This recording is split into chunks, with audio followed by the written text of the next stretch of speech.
Welcome back, everybody, here to another Dragon Ball Legends video. My name is DFree, and in this video, we're going to go ahead and cover all the new stuff that came to Dragon Ball Legends. So I hope that you guys enjoyed today's video. If you are new, make sure that you guys go ahead and hit that subscribe button and stick around on the channel for more content. But like I said, there was a lot of information that came out last night. So what I'm going to do here today is, like I said, cover that stuff. We already did a summon. We're going to have to come back and do another summon at some point in the next couple of days, preferably when I get paid again. But otherwise, in the next video that I do, we'll be breaking down the extremes, how they rank versus the older extremes and stuff like that, because the new characters, I mean, all of them, honestly, are really freaking good.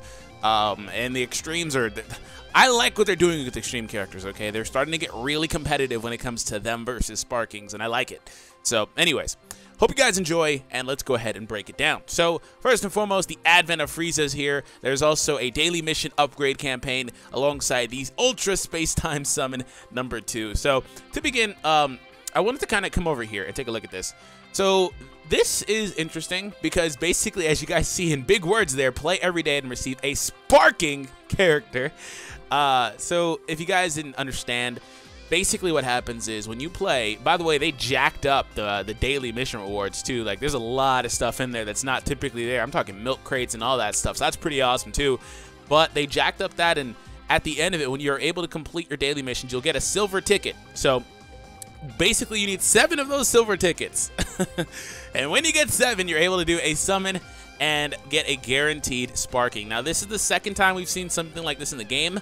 I believe last time there was some, of course, like some sort of objective you had to do, but they didn't make you go through the bait and switch of waiting like 7 days, basically, because there's no way to get this done prior to the 7-day period, because you're getting them, again, only by completing your dailies. And the dailies reset basically every night, Pacific Standard Time at, I think, 11 p.m. So, anyways, daily mission rewards have powered up with new items. I wonder if... Okay, we're going to read this, but boy, would it be awesome if from now on they decided to just let that be a thing, right? Just let that be a thing where the daily rewards are better, because they're not. I don't think they're bad, but I mean, like, the little, like, wrist weights or whatever those are, the red things, those are just so trash nowadays. So it's like, you know, we need more stuff. So the milk crates is a really nice addition to the dailies, especially if it's like 1 or 2 or 3, whatever, man. Just give me some. Anyways, plus you'll receive Ultra Summon Assist Ticket number 2 if you clear all the daily missions during the campaign. So yes, this is basically a 2-week campaign. It's going all the way till the 17th. So I don't know what's happening then, but it kind of, we're gonna go over the rewards here, but that's a pretty long period. So I wonder if whenever the first initial week is done, we're going to still continue to get those good rewards, but maybe it's not the summon ticket, but that's also enough time, I think, to give us a second summon ticket. Actually, it is. So, yes, there it is right there. We're going to get DFree. Just got to read a little bit. I was like, that's actually enough time. Anyways, if you collect 7 Ultra Summon Assist Ticket number 2s, you can play, play the Ultra Summon Ticket number 2 to get a guaranteed Sparking rarity Ultra Space-Time Summon 2 character. It's funny that they say play. It's just you're not playing anything, I guess. Anyways, you're playing the summon animation. Get a total of 14 Ultra Summon Assist tickets during the campaign to get 2 Sparking characters in the Ultra Ticket Summon number 2. So you know what? This is interesting to me because it's like, you know, I don't care about spending money, but I really enjoy that this game does stuff like this for the free players.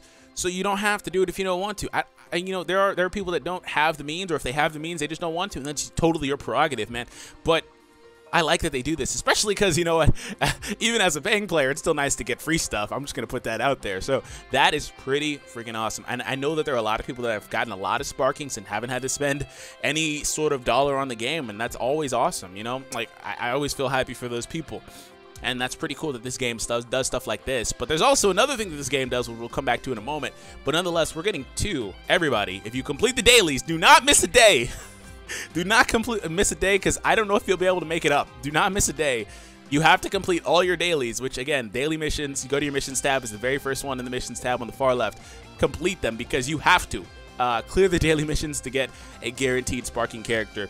And what will happen is, if you haven't used these before the period ends, they're going to just not be usable. So make sure you get them, which is what I'm thinking. If you wind up getting like 1 short because you missed a day, then unfortunately, you know, you're going to be in a position where you can't do that second summon. You're just going to have 6 out of 7 tickets because you do need 7 total.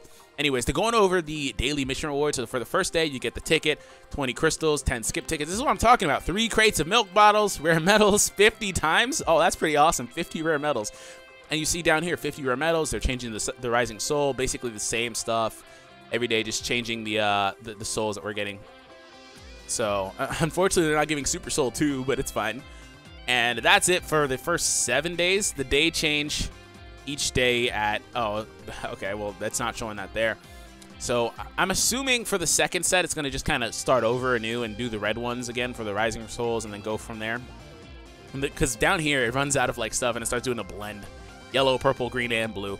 So anyways, Ultra Ticket Summit number 2. So this banner is actually here for a little bit longer. I don't know if you'll be able to make it up. Like, this period for this banner, they're giving you like another few days or whatever it is to actually go ahead and do your summon after you've gotten all your tickets, basically. So we'd be able to ultimately get 2 summons done on this banner, and this is the exact same banner that is going live right now, I believe. This banner, the interesting thing about this banner is that freaking Broly runs over this game. So it's nice to get Sparkings, but I don't understand why they made these 2 new characters red. Maybe in the future, you know, when Broly isn't taking over the game, but just making more red characters doesn't really help in my opinion, because what happens is, since Broly runs over everything, you need good green characters to run over Broly for the most part. You could beat him with a red if you wanted to, if you were able to, right? It's not saying that he can't be beaten. It's just kind of like, oh, okay, well, now I have to feel obligated to use this Piccolo, who's amazing. And it's like, oh, well, now every team turns into Broly, Piccolo, and Vegeta. That's like literally all you see on PvP for the most part if you have those 3 characters. But if you don't have Broly, this is very nice. Just be aware that if you play PvP, you're going to get matched up with Broly pretty often. So these red characters, in fact, 3 of them are featured here. So yeah, that's kind of how things break down. I'm pretty sure it's the same banner, though, that's live. Regardless, though, here's a closer look at the banner. So clear the daily missions and get Sparking Rarity characters, Ultra number 2 ticket summons. So that's pretty awesome. Like I said, I might wait a little bit before I do my summon number 2, my second part, because I want to try to get that Trunks, man. And this I like this banner because the hybrid Saiyans are starting to really show up a little bit. I mean, we have 3 Sparkings already. Unfortunately, Pan doesn't support the other 2, but she supports herself at the least. So I'm liking that. I think that'll be a lot of fun in the future. So I want to try to get the Gohan a little bit more, too, to get a little bit more stars on him. Don't want the Goku, please, no. I don't need any more Gokus right now. I don't need any more Pans either. The ones from the original tickets or the original banner, don't need them. No, please, game, no. But they're good, just don't need them. Anyways, Vegeta's a defense type. He's pretty good. He, to me, he seems like he wants to be a melee type character, but there's something to be said about a character that can kind of function in multiple ways, and I think that's kind of where this game is heading, because what happens is he's able to heal himself and remove his own abnormal conditions like body change. It's a really good ability, but you know, it can get removed basically. This completely nullifies it. For example, with his green card on this Vegeta, he also spams basically the strike arts. It's really crazy that he can do that. Otherwise, strike arts damage goes up when he launches the big bang attack. And then Trunks down here is a little bit different and more of a, in my opinion, a traditional defensive unit, because he has the cover damage, which is really busted. Cover damage, reducing the damage received, is really insane, because it nullifies a lot of damage that you otherwise would have taken, especially if you switch in with having element factor.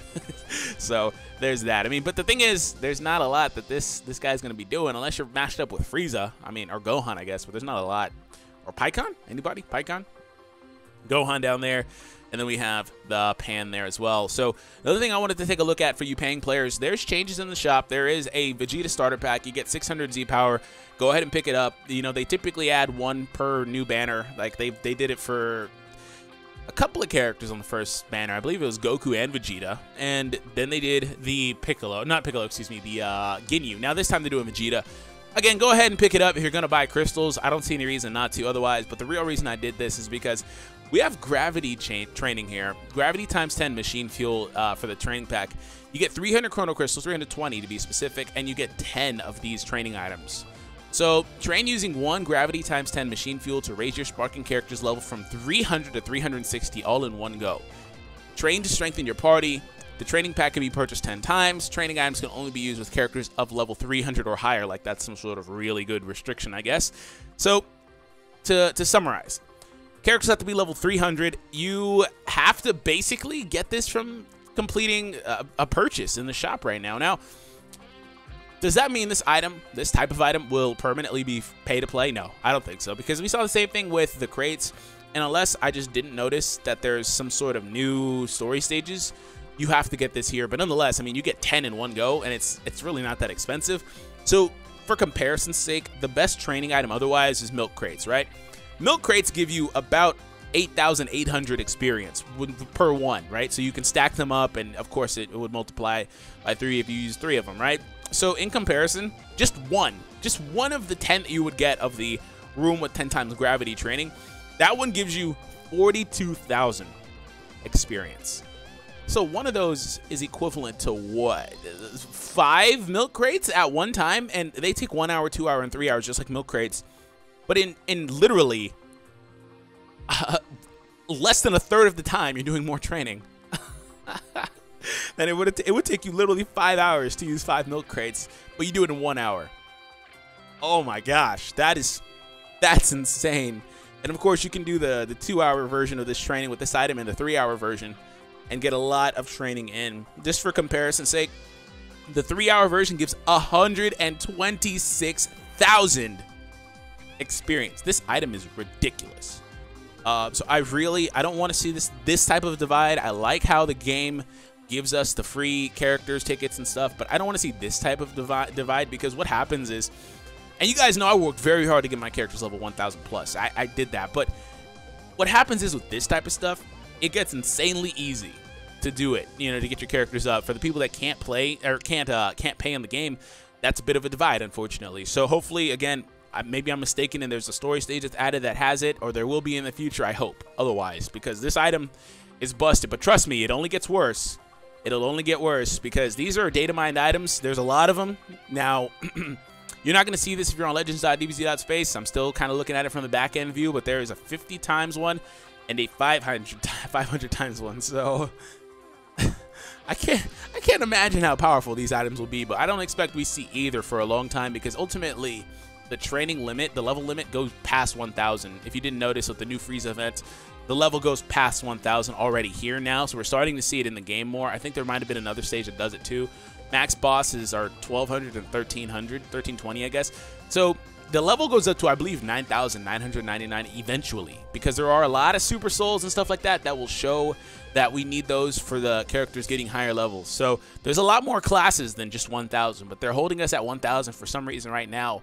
But in the future, you know, it'll be a lot more common to see higher level characters. So guys, if you haven't been training your characters, first and foremost, unless you want to get really behind, you have to go ahead and complete your training. And per normal, best stages would be, well, best way to train in this game right now is basically with those stupid new items, the gravity chamber. But basically, aside from that, the Cybermen stages are next best. Then from there, the hard mode story stages, then the EX versions of these events that are here live. Like, let me pull up. This is given 7,600. There's story stages that give more than that. So that's about third best other than the items. Next after that would be the milk crates, a little bit ahead of this, actually, technically, a milk crate, because you get over 8,000, but you have to wait a little bit. So this is more efficient, technically, because in that same hour, you could use 10 stamina and play up a number of stages. And the milk crates are up there too, as well. So that's how you guys would go ahead and train. So I just wanted to break this down for you guys and give you guys a approximate for what to expect. Hope you all enjoyed. Subscribe if you were new. I'll catch you all in the next Dragon Ball Legends video.